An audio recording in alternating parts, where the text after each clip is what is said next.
this is the process right here, market message offer, right? So before we know what our message is going to say, we do have to make the transition. We do have to step into very clearly and narrowly defining our market so that we can craft a compelling message that is going to really resonate to that specific population of people. So Ansha, I understand your fear and hesitation completely. Like, I've been there myself. A lot of people in this group have been there as well. And when you mention like doing this in a way that is smart and that makes sense, that minimizes your downside, I think the sequencing that I would do would be a little different than what you mentioned at first, right? I believe what you said is that you would get the general marketing in place and going, and so that's secure, and then you would feel comfortable. Shift. Yeah. So I'd reverse that. I Okay. would go 100% all in on one specific market, because there's no way to craft a message that is going to really truly resonate with people in a way that's going to allow you to scale. And I can say that pretty confidently, having run a lot of ads for a lot of different firms. When even the message of small business owners doing over $500,000 a year in revenue, Right.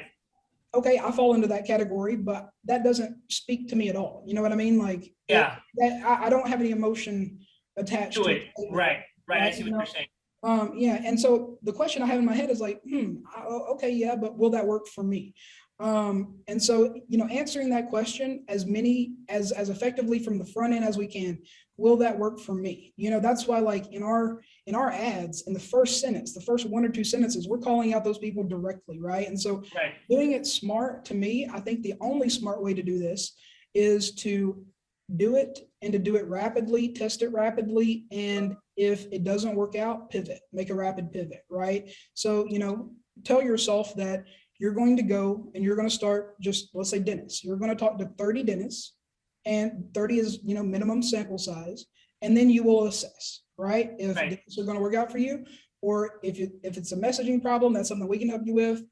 If it's a market problem, then we can help you with that as well. But I do think the sequencing there, because the premise of what you said is that you can get the general marketing working effectively enough to be able to niche.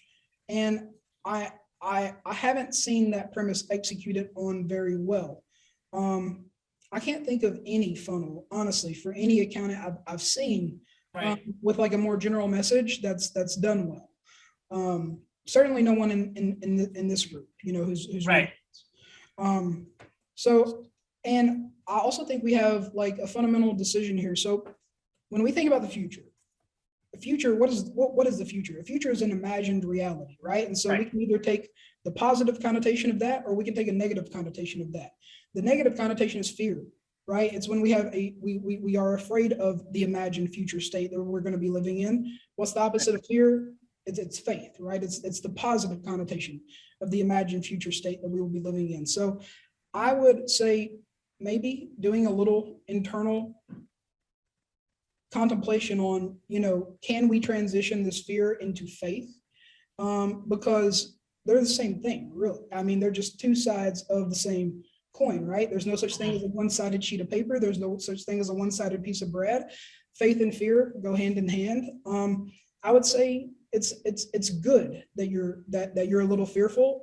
That's just your excitement about the transition that is going to happen, that's going to occur. It's the natural friction that you have of growing into this next level, taking this step. And if it doesn't work out, you will transition, you will shift, you will pivot, and you will make it work out, because that's what we do.